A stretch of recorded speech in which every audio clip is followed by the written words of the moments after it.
Redzone TV nga bulijjo webale kubanga okyatambula naffe kansubire yonna gy'osinzira okubanga otugoberera oli bulungi. Nja kusooka okubuuzaako wasuze otya wasiibye otya gwe munnange agoberera omukutu guno ogwa Redzone TV. Ate naba kubanga ogugoberera nja kukusaba nti kkirira wansi awo wolaba ekigambo subscribe kikwateko o subscribing ku channel yaffe eno, kwata ku kade aka notification.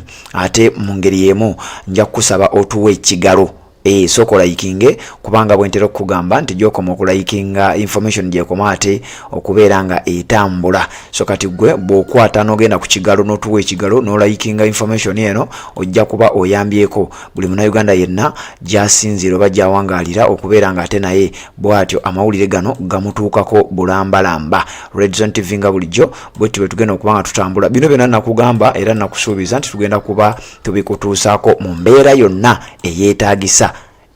Abasajja okuva mu mawanga ag'enjawulo bamaze dda okuba nga bayingirawo mu ggwanga Uganda. Kakati nno ekisinza okuleeta bannayuganda obusungu oluvannyuma lw'olukuŋŋaana luno okubanga lwategekebwa mu ggwanga Uganda, abasajja babadde nga tebeetegeka nga bw'omanyi mu ggwanga Uganda kibuga Kampala embeera ebeera ya bunkenke eva naddala nga waliwo abagenyi abagenda okuba nga bajja mu ggwanga Uganda. Kati njagala okutegeeza nti security yakyuseemu. Ebyokwerinda mu ggwanga Uganda tebifaanana nga bulijjo webibadde bifaanana. Buli nsonda y'ekibuga yamaze dda okubeera nga edeployingibwa. Kati basajja baffe oba mikwano gyaffe abavuga booda, mikwano gyaffe abayiribira ku boda bamaze okubanga ate bo bakirozaako kubanga wetwogerera bali mu kubeera nga babonaabona n'embeera ey'okubanga ate abasajja piki zaabwe bazikwata buli we babasanga. Owa boda yenna naddala mu bitundu ebimu ebiriraanye ebitundu by'emunyonyo oba amakubo gonna agagenda mu bitundu by'emunyonyo olukuŋŋaana olwo gye lugenda okubanga lubeera. Nfunyeeko kko ne ku mawulire nti mu lukuŋŋaana olwo ku lunaku olusoose jjukira lugenda kuba lumala ennaku 5 wabula era lutandise lunaku lwaleero nga 15. Era nfunyeeko ku mawulire agandaze nti ku lunaku olusoose abasajja bafeesingiddewo kizibu ki mbu ebyuma birabika byekyanzeemu kaawo emizindalo egimu ne givaako ne gigaana okukola ate ng'era wemanyi n'obuuma obutranslating amaloboozi ate ne bubanga nabwo bukyankalana. Naye ekisinga obukulu mu nsonga eno be baana ba booda bajaaji zitwalibwa TVS zikiwagizaani buli mwana avuga booda nkakasa mu bimanyi ebyo ziwambibwa zitwalibwa mu bifo ebitannaba kubanga bitegeerekeka olw'abagenyi olwa olukuŋŋaana olwo olwa non-aligned movement, amawanga ago agatayina ludda kyoyinza okuyita nampawengwa. Era njagala okutegeeza nti gwe munnange ali ku mukutu guno ogwa Redzone TV amawanga agasinga obungi gamaze dda okubanga gatuuka naye bannayuganda si basanyufu n'embeera olw'ensonga nti abavuzi ba boda zikwatibwa ewatali nsonga wabula olw'okuba nti abakungu bazze. Ne woba nga gy'ovugidde togendayo ntegeezeddwako nti boda zaabwe ziwambibwa ku bigendererwa oba n'ebigendererwa ebitannaba kubanga bimanyibwa. Redzone TV kwoli njagala kubanga ensonga yonna njikutuusaako. Abamu wedda bambuuza abantu abamu bavudde oba abakungu abadde bakatuukako waliwo abavudde mu mawanga nga Bangladesh, amawanga nga Belarus, amawanga nga Benin. Kati njagala nkusomera amawanga ago gawulira agamu ku go budde mu amawanga nga Bama, amawanga nga Botswana, amawanga nga Cote d'Ivoire, amawanga nga Bahrain n'amawanga amalala ag'enjawulo okubeera nga gagambibwa okubanga nti gegegattira mu mukago gw'amawanga mbu gannampawengwa. Naye ate bwe nkusomera amawanga agamu ku ago njagala okkirize nkutegeeze nti amawanga gano ate with proof gayina ate emikago gye gagwamu. Kakati nze njagala okutegeeza gwali ku Redzone TV nti abaana ba booda abavuga booda mu kibuga Kampala mu bitundu ebyenjawulo kakasanga deployment mwagirabye. Deployment yabadde amaanyi nnyo mu bitundu by'eggwanga ebyenjawulo. Kakati kuzikalina ku bizimbe ebiwanvu ku bikomera ebiwanvu abasajja bataddeyo abo bayungudde abawanvu n'abampi naye ku nsonga ezitannaba kubanga zitegeerekeka,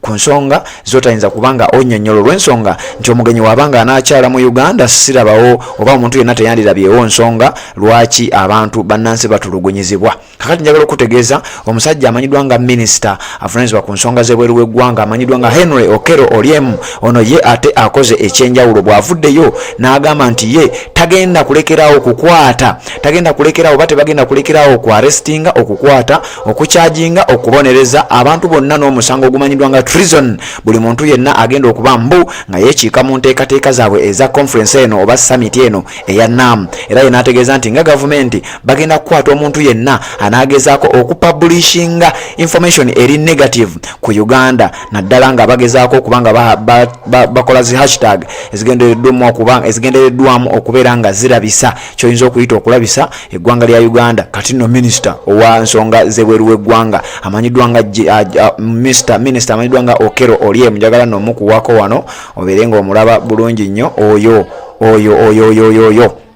Okero Oryem afuddeyo n'ategeeza n'agamba nti omuntu yenna apublishinga, oba oli munnamawulire oba oli buloga, tebaawuddeemu. Bagambye nti omuntu yenna apublishinga ebintu ebigenda okuba nga biri negative oba nga birabisa eggwanga Uganda wakati mu nkuŋŋaana zino ze bakubye oba mu nkuŋŋaana oba mu summit eno egenda okuba nga egenda mu maaso mu ggwanga Uganda, tokkirizibwa kuteekayo kintu nga kiri negative ku ggwanga Uganda. Musimanya olabisa enguudo embi, musimanya olaga Uganda temuli ddembe lya buntu, musimanya olaga ebintu ebyefaananyizako bwe biti ebyenjawulo.